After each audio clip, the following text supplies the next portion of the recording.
বানের স্রোতে ভাইসা গেছে আমার বুকের ধন, ভাইসা গেছে শখের ভিটা কত আপনজন। স্মরণকালের এক ভয়াবহ বন্যা, এমন মানবিক বিপর্যয়ে আগে দেখেনি ফেনী, নোয়াখালী, কুমিল্লা, লক্ষ্মীপুর তথা কুমিল্লা চট্টগ্রাম অঞ্চলের মানুষ। লুট হয়ে যায় সবুজ পাতা, সবুজ গাছের সারি, বাড়ছে শুধু বুকের ভিতর গুপ্ত আহাজারি। 2024 সালের আগস্টের এই বন্যায় 12টি জেলায় পানিবন্দী হয়ে পড়ে অর্ধ কোটির বেশি মানুষ। পথঘাট ডুবে থাকায় সারা দেশ থেকে কার্যত বিচ্ছিন্ন হয়ে পড়ে প্লাবিত জেলাগুলো। ভাইসা গেছে শখের ভিটা কত আপনজন। আচমকা ধেয়ে আসা এমন দুর্যোগে বানভাসীদের পাশে বিরাট ত্রাণ যজ্ঞ নিয়ে ঝাঁপিয়ে পড়ে সামাজিক সংগঠন আস-সুন্নাহ ফাউন্ডেশন।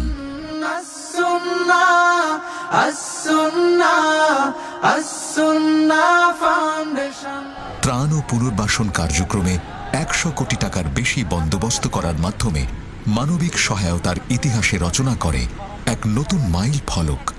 আর এই কার্যক্রমে শ্রম দিয়ে যুক্ত হয়েছেন হাজার হাজার মানুষ।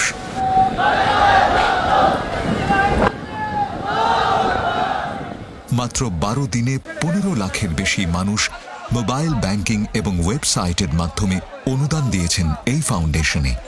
পাশাপাশি কার্যালয়ে এসে ত্রাণ তহবিলে অনুদান দিয়েছে বিভিন্ন সংগঠন ও প্রতিষ্ঠান। এদেশের মানুষের মধ্যে কল্যাণকামিতা এত বেশি যে আমি আপ্লুত কিভাবে এক একটা দুর্যোগে মানুষ ঝাঁপিয়ে পড়ে, শুধু এই বন্যাতেই না, আমি সবসময় দেখেছি।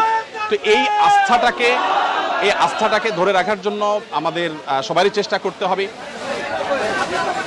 ঢাকার সাতারকুলে মাদ্রাসাতুস সুন্নাহর বিশাল মাঠে 12 দিন ধরে চলে ত্রাণ প্যাকেজিং। দৈনিক এই কাজে যোগ দেন 2 থেকে 3 হাজার মানুষ।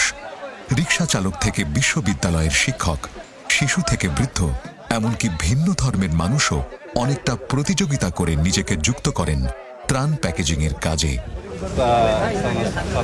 এই বিশাল কর্মযজ্ঞ পরিদর্শন করেন ফিলিস্তিনের রাষ্ট্রদূত ও জাতীয় দলের ক্রিকেটার সহ বিশিষ্টজনদের অনেকেই। বন্যা দুর্গত অঞ্চলে মোট 2,20,000 পরিবারের কাছে ত্রাণ পৌঁছে দিয়েছে আস-সুন্নাহ ফাউন্ডেশন।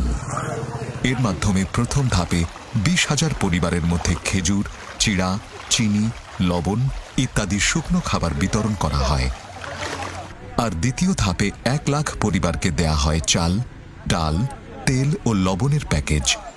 এবং তৃতীয় ধাপে 1 লাখ পরিবারের মাঝে দেয়া হয় 25 কেজি করে চাল। এছাড়া গোখাদ্য হিসেবে 67 টন ভুসি সহ 3 ধাপে মোট 4,290.5 টন পণ্য সামগ্রী বিতরণ করা হয়।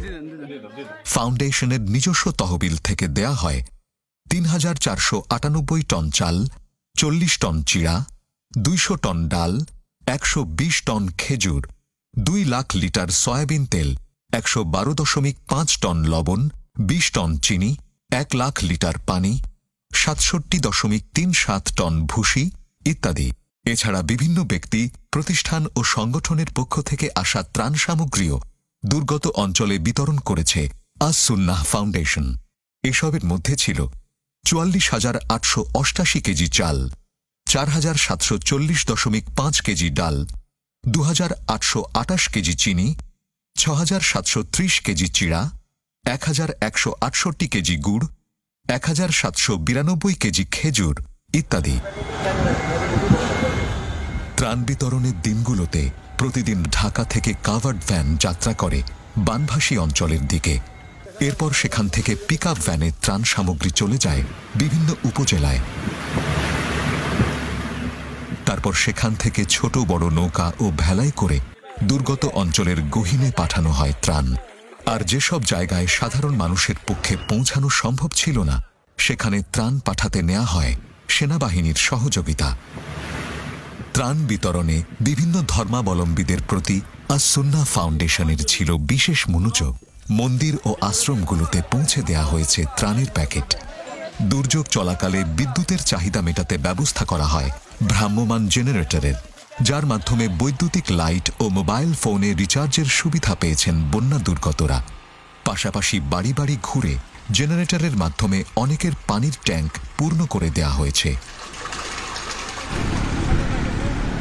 ত্রাণ কার্যক্রম তত্ত্বাবধানে দুর্গত অঞ্চলে অবস্থান করে আস-সুন্নাহ ফাউন্ডেশনের কয়েকশো টিম। বন্যা পরিস্থিতির উন্নতি হওয়ায় দুর্গত অঞ্চলে শুরু হয়েছে পুনর্বাসনের কাজ। ঘরহারা ৫,০০০ পরিবারকে তৈরি করে দেয়া হচ্ছে নতুন ঘর। এছাড়া ক্ষতিগ্রস্ত কৃষক ও ক্ষুদ্র ব্যবসায়ীদেরকে দেয়া হচ্ছে নগদ অর্থ সহায়তা। সেই সঙ্গে দুর্যোগে পিছিয়ে পড়া শিক্ষার্থীদের জন্যও চলমান রয়েছে বিশেষ কার্যক্রম। বন্যার পর এখনও বিদ্যুৎ সরবরাহ নিশ্চিত হয়নি এমন এলাকার ৭০টি পরিবারের মাঝে পরীক্ষামূলকভাবে বিতরণ করা হয়েছে সৌর বিদ্যুৎ, সোলার।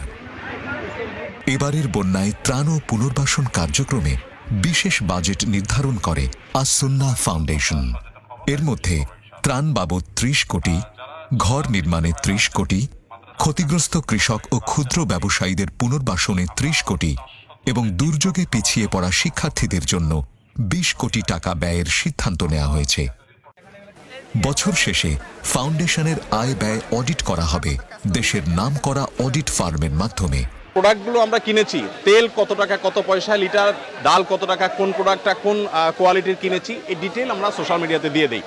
বিশেষ করে মার্কেটের যে রেট আছে এর চেয়ে কমে কেনা কতটা সম্ভব সেটা একরকম চ্যালেঞ্জের মতো ব্যাপার, আমরা সেটা কাজটা কিন্তু করি। এর আগেও ২০২২ সালে বৃহত্তর সিলেটের ভয়াবহ বন্যায় প্রায় ১৮ কোটি টাকার ত্রাণ ও পুনর্বাসন কার্যক্রম পরিচালনা করে আস-সুন্নাহ ফাউন্ডেশন।